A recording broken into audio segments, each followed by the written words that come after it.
Assalamualaikum, nama saya Viviodora Hutagalung, umur saya 36 tahun. Saya masuk Islam dari 2009. Masuk Islamnya di Masjid An-Nassar. Oh, itu masuk Islamnya ketika mengenal suami atau bagaimana? Sebelum mengenal suami. Oh, sebelum mengenal suami, Iya. itu memang sudah Islam. Prosesnya seperti apa? Proses masuk Islamnya itu sebenarnya di masa saya sekolah SMA itu, saya selalu senang dengar ajan gitu loh. Saya suka dengar ajan, lagu sulis gitu kan. Cuma karena di kampung kan masih mayoritas Kristen, jadi mengagumin ajan itu kayaknya nggak semua orang bisa mengagumin. Kalau di kampung saya ajan itu adanya maghrib saja. Kalau di Sibolga itu ada maghrib, di maghrib aja. Jadi saya itu suka dengar ajan. Jadi kalau mamanya saya keluar, saya hidupin ajan. Itu dihidupin. Tapi kalau udah ada mama itu harus mati lewat dah. Lewat gitu loh. Istilahnya nggak enak lah sama keluarga dengernya gitu. Sesudah itu pingin belajar Islam. Jadi pergi sendiri ke masjid. Pergi sendiri ke masjid, ke An-Nassarnya. Dah, saya ketemu tukang sapu cleaning servisnya. Mas, di sini bisa nggak belajar Islam? Nah, nggak, bisa aja sih Mbak, tapi boleh deh ke bagian sekretariat katanya gitu. Nah, pergilah ke sana. Yang nyambut saya itu ustaznya sekarang udah wafat. Ustaz siapa lupa namanya. Jadi, Mbak mau ngapain? Katanya, saya mau belajar Islam. Saya kira masuk belajar Islam itu nggak usah syahadat dulu. Kayak sekolah gitu loh, ketemu, sharing gitu kan. Kalau mau belajar Islam harus ini katanya gitu. Oh, ya udah nggak apa-apa, aku bilang kalau memang mau syahadat nggak apa-apa. Dan aku udah hafal syahadat, udah hafal, udah doa buka baju udah belajar lah. Udah itu saya ditujuin ke Wisma Mualaf yang di Bintaro. 3 hari itu aku masuk langsung syahadat. Udah syahadat, udah nih 3 hari kemudian aku pulang. Jadi ketahuannya ke keluarga itu saya masuk Islam itu gara-gara gunting stiker udu itu loh Mas. Stiker udu, gunting, mau aku tempelin nih di buku biar aku sambil belajar kan sambil kerja gitu. Ke abang ipar saya lihat, kakak saya lihat. Jadi dia ngomong sama kakak lain, kakakku yang di satu, karena aku tinggal di rumah saudara. Itu si Dora masuk Islam kayaknya, katanya gitu. Udah gitu tuh, di situ memang jadi argumen yang luar biasa, jadi perdebatan yang luar biasa. Dan itu saya putuskan keluar dari rumah itu 1 hari itu. Ada teman satu mualaf namanya Mas Ivan. Mas, tolong saya udah ketahuan nih masuk Islamnya, aku bilang gitu.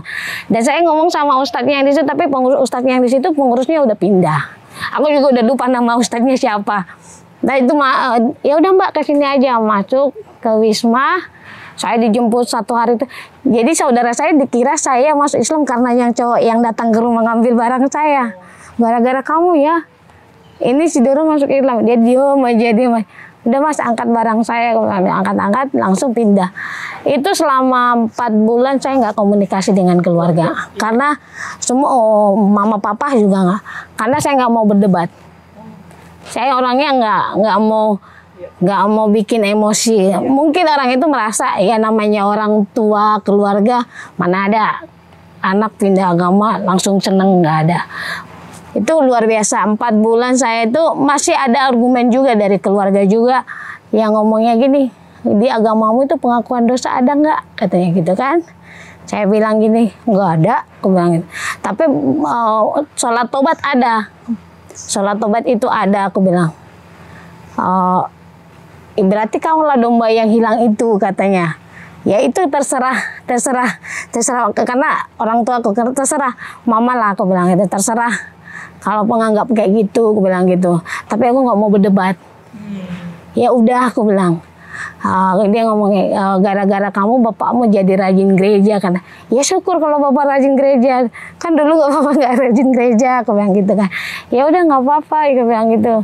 Ya udah, lama lagi aku ganti nomorku karena nggak mau berdebat banget. Aku sangat menjaga itu perdebatan. Udah itu berapa bulan kemudian Ustadz ngomong gini, ada Ustadz namanya Ustadz siapa lupa juga namanya, udah lama banget gak ketemu Ustadz ini.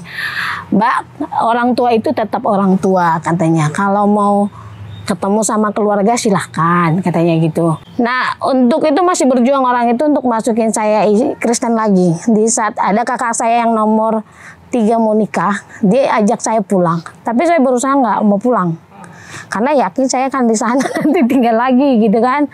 Oh, udah itu nggak, aku nggak mau pulang. Aku bilang selama saya berjuang mempertahankan agama ini, kalau kayak gini jadinya mungkin cari jodoh nih gitu istilahnya kan, cari pasangan yang bisa nguat. Karena orang Sumatera ini, kalau orang Sumatera kalau anak perempuannya sudah nikah itu tidak akan mau diganggu gugat. Apalagi kalau orang tua udah ngerti, orang tua yang udah paham istilahnya ini udah jalan hidupnya. Apalagi orang tua saya orangnya nggak mau membuat ribet gitu loh. Istilahnya bukan ribet sih, udah dijalanin gitu kan. Dan dia juga nggak mau mengganggu rumah tangga anaknya. Ya udah, saya ketemu Mas Sultan itu 4 bulan. Yang membuat Mbak Dora yakin apa? Bahwa ini Islam lah, saya memilih ini gitu. Kalau membuat yakinnya ya mungkin karena kita udah tahu kebenarannya Allah yang paling diutamakan di dalam agama itu cuma Allah. Kalau di dalam yang Kristen itu kan ada yang harus kita tuju ini gitu kan. Kalau di Islam kan cuma satu jalan aja, tujuannya cuma Allah saja gitu. Assalamualaikum warahmatullahi wabarakatuh. Teman-teman, kita coba baca komentar dari teman-teman kita. Itu Yusuf Krim 17040. Alhamdulillah kami ikut bersyukur satu keluarga pendeta dikembalikan kepada fitrahnya agama Islam. Ya teman-teman, kita bersyukur karena pendeta ini udah kembali pada fitrahnya yaitu agama Islam teman-teman. Rata-rata itu cerdas, mereka hijrah ke Islam karena pakai akal untuk berpikir. Kalau yang murtad rata-rata katanya hanya sekedar urusan perut dan kelamin. Semoga kita semua selalu terjaga Islam dan nah itu tanggapan para murtad itu teman-temannya. Kalau dianggap itu hanya masalah perut, hanya masalah perempuan, itu nggak masuk akal teman-teman. Tapi yang setahu saya itu karena mereka itu masuk Islam karena kecerdasan mereka, karena kepintaran mereka, karena mereka tahu mana yang agama yang benar dan mana yang Tuhan sebenarnya, bukan karena perut dan perempuan, bukan teman-teman, bukan karena laki-laki juga. Nah, kenapa nanti mereka itu menikah dan bisa mencari jodoh? Karena mereka udah memeluk agama Islam, makanya dikatain begitu ya. Semoga Allah SWT memberi keteguhan hati semua mulaf untuk belajar terus memperdalam Al-Quran dengan istiqomah. Dari aura wajahnya yang bersih dan bercahaya, insya Allah ini sudah muslim. Nah, mereka tahu dari wajahnya teman-temannya, kita lihat dari wajahnya kayaknya udah muslim seutuhnya, padahal dia mualaf teman-temannya, sakingnya dan penglihatan itu. Saya mualaf dan mengakui bahwa agama Islam itu adalah kebenaran Allah Subhanahu wa Ta'ala. Memang Tuhan yang sebenarnya, dan kehidupan setelah mati adalah kehidupan yang sebenar-benarnya. Nabi Muhammad juru selamat kita dunia akhirat. Amin amin ya rabbal alamin. Nah lagi ini sebenarnya ada balasan dari sini lagi teman-teman. Kita coba buka dulu.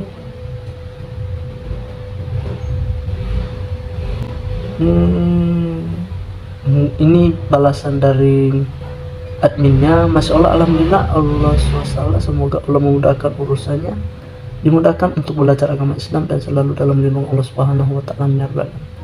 Juru selamat kok mati, sampai detik ini masih didoakan supaya masuk surga. Nah, ini tanggapan orang ini ya, juru selamat kok mati. Nah, Nabi Muhammad itu ya hanya saja dia lebih tinggi daripada manusia. Nah, dia itu mati ya karena dia manusia, Nabi utusan Allah.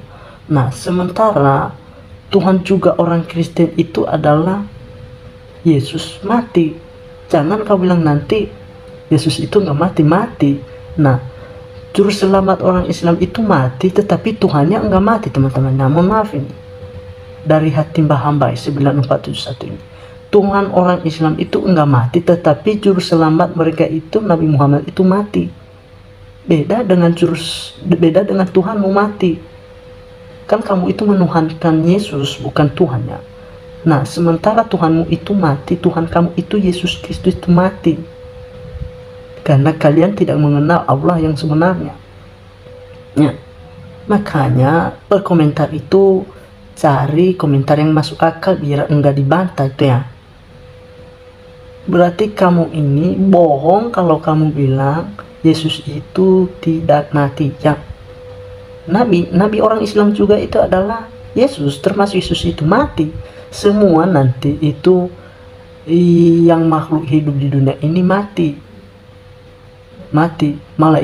Malaikat nanti mencabut nyawa manusia itu karena atas perintah Allah. Nah, Nabi yang belum mati sampai sekarang ini nanti di akhir zaman nanti mati, karena tidak ada yang sampai kepada Bapa kalau tidak mati. Yang tidak mati itu adalah hanya Allah. Ya, biar kamu pahami dulu. Tuhan kamu itu udah mati sampai sekarang, sehingga kamu sampai sekarang nggak ada Tuhan. Ya. Mungkin ya seperti begitulah perserahan dari kita. Ini komentar dari kalian ini, betul bro, masa yang sudah mati juru selamat bangkit gak dia? Nah, bangkit nanti mereka bersama-sama mempertanggungjawabkan. Nah, Muhammad nanti Tuhan menanyakan kepada dia, apakah di saat kamu memberitakan firman di dunia, manusia di dunia ini menuhankan kamu apa tidak? Itu pertanyaan nanti. Sedangkan nanti pertanyaan Allah juga kepada Yesus, kenapa manusia di dunia menuhankan kamu? Apakah enggak ada Tuhan lain selain Yesus? Kata Yesus nanti jawabannya, mohon maaf hanya Allah, bukannya saya menduduki tempat yang Allah sebenarnya, tetapi Allah itu adalah satu esa, sementara saya, Yesus itu mengatakan dia utusannya, sehingga nanti orang-orang dunia ini mengatakan dia anak Allah. Nah, makanya begitu mereka nanti sama-sama bangkit, mereka sama bangkit nanti. Mereka saling mempertahankannya. Nih lah, lebih baik belajar lagi. Lihatlah pendeta ilmunya tinggi aja menjemput hidayah. Belajar Islam dengan orang Islam, jangan dengan pastor. Nah, dengarkan komentar itu. Dengarkan ini. Orang Islam itu belajar kepada ustadz yang luar biasa. Nah, kita minta juga, dan kakak ini meminta kalian orang Kristen itu untuk belajar kepada pendeta-pendeta yang pikirannya itu di atas rata-rata sehingga beliau nanti dapat hidayah. Nah, jatuh pada ustadz ini sekarang ini ya, Waloni yang udah mualaf, itu pendeta loh, yang mempendetakan semua pendeta. Dan kenapa beliau sekarang ini dapat hidayah masuk Islam? Karena kepintaran beliau. Walaupun sampai sekarang para pendeta yang dia pendetakan itu dibilang bodoh, sekarang itu ya Waloni bodoh. Padahal itu isi otaknya itu luar biasa. Ya, masuk akal apa yang dia katakan. Apa yang sering dia katakan bahwa Yesus itu bukan Tuhan, hanya utusan Tuhan. Nah, bedanya Tuhan dengan utusan jauh beda, teman-teman. Jauh beda.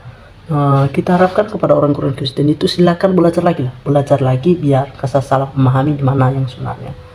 Nah, karena misalnya sudah selesai sebagai hamba, sebagai seorang rasul atau nabi, wajar dan masuk akal wafat, tapi lihatlah apa yang diajarkan beliau masih ada sampai sekarang hingga akhir zaman. Itu artinya Nabi Muhammad adalah penunjuk jalan yang benar, betul. Dan jika ada di akhirat nanti, Nabi Muhammad akan menolong umatnya yang semasa hidupnya, betul, taat patuh dengan syariat, dengan ajaran yang beliau sampaikan, karena hanya Nabi Muhammad yang diberi hak untuk membantu umatnya menunjukkan surga. Betul teman-teman, hanya Nabi Muhammad yang dipercaya oleh Allah nanti. Sedangkan nanti ya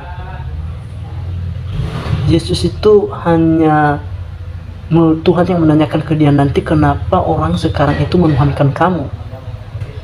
Nah, jangan-jangan itu ajaran Yesus itu salah, sesat, menyesatkan. Nah, sehingga orang Kristen sampai sekarang itu tidak menuhankan yang menciptakan langit dan bumi. Siapa yang mereka sembah adalah Yesus yang disunat itu, teman-teman, yang disunat itu, Yesus disunat ya. Ini agak-agak kita gerah untuk memberikan pemahaman kepada orang ini ya, pemahaman ya, kita memberikan pemahaman sedikit ya. Nah, kalau disunat itu berarti manusia, bukan Allah ya. Nah, apalagi kalau orang Islam menanyakan kepada kalian itu, cahaya itu bisa ditangkap enggak? Pasti tahu jawaban kalian enggak. Nah, Allah itu nampak enggak? Pasti kata kalian enggak. Nah, sementara Tuhan orang Kristen itu nampak, dipukulin, disalibkan. Itu orang kamu, itu Tuhan kamu ya. Nah, begitulah kira-kira, cukup sampai di situ lah. Mudah-mudahan dimengerti ya. Nah, alhamdulillah semoga semuanya diberikan kelancaran dan keselamatan dunia akhirat. Islam itu indah, yang penting mengejarkan perintah Allah dan menjauhi larangannya. Itu nih dari tadi nih. Nah, baru kali ini saya teman-teman melihat mencoba membaca komentar dari orang Kristen ya. Baru muncul ya, mungkin dia berani ya, tapi berani remeh, nggak ada bapaknya. Malah ini orang-orang paling beruntung di dunia. Hidayah sangat maha kita muslim dari kecil ke kadang keluar dosa, mereka malah begitu beruntungnya, sehatlah langsung otomatis jiwanya bersih. Alhamdulillah, maha pengasih, maha penyayang. Bukti hidayah itu beri pada yang dikehendaki iman. Nah, ini teman-teman sebenarnya banyak komentar, tapi yang saya coba-coba lihat itu adalah komentar dari orang Kristen. Nggak ada, hanya itu tadi, tetapi udah nggak masuk akal teman-teman ya. Masya Allah, subhanahu wa ta'ala, semoga istiqomah dalam iman dan Islam, agama yang benar dan diridhoi oleh Allah subhanahu wa ta'ala, agama rahmatullah, amin ya rabbil alamin. Masya Allah, Allahu akbar, Allahu akbar.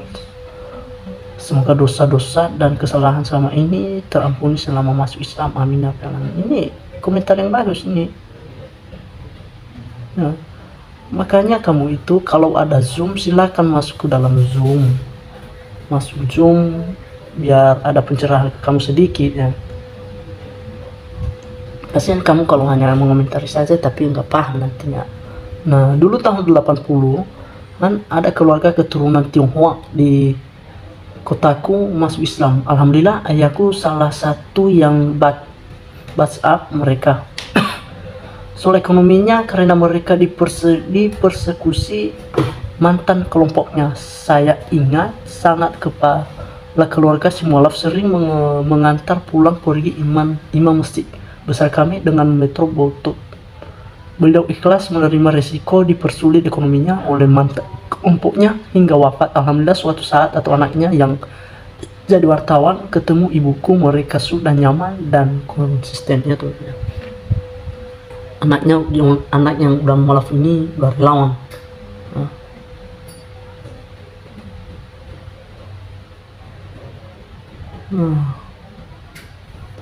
Mana lagi ini jaringan tontonnya nggak bagus ini. Di sini semoga bapaknya di tempat di surga. Allahumma sholli. Kita doakan teman-teman bahwa mudah-mudahan ayahnya bisa masuk surga. Nah, kan kita sesama manusia ini kita saling mendoakan agar kita bersama-sama nanti di surga. Subhanallah, mbak ini 7 tahun bisa interpretasi sikap ayahnya setelah masuk muslim jadi sabar Allah Islam, sabar mengikat dan kakaknya mau memeluk Islam jatuhnya. Kita doakan terus mudah-mudahan beliau masuk surga karena mereka itu adalah masuk Islam dan banyak cobaan yang mereka hadapi. Nah, dan banyak tantangan ya, bahkan kalau masuk Islam itu teman-teman bisa-bisanya kita miskin tapi nggak apa-apa asalkan demi Allah subhanahu wa ta'ala, demi Nabi Rasulullah. Allah akbar, sesungguhnya hidayah yang luar biasa yang diberikan Allah kepada keluarga Anda. Semoga Allah memberikan kesehatan dan umur panjang dan selalu dalam lindungan Allah untuk keluargamu dan untuk semuanya kaum muslim. Amin amin ya rabbil alamin. Ya Allah, aku merinding begitu cepatnya Bapak itu dapat hidayah. Semoga keluarga Mbak istiqomah dan tetaplah memeluk Islam sampai azal tiba ya teman-teman. Kita doakan terus teman-teman.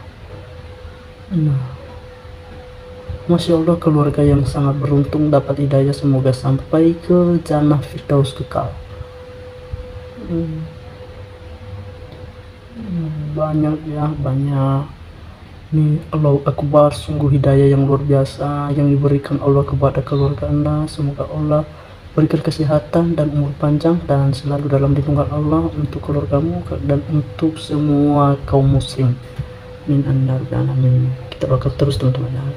Kita saling mendoakan ya. Dan di sini alhamdulillah bahagia saya mengetahui saudaraku sudah hijrah ke agama Islam. Semoga Jesse bertemu saudara kamu, orang tuanya selalu istiqomah dalam menjalankan agama Islam dan sehat selalu, penuh keberkahan rezekinya dan selalu dalam lindungan Allah Subhanahu wa taala. Cukup sekian teman-teman video ini dan saya akhiri. Wassalamualaikum warahmatullahi wabarakatuh.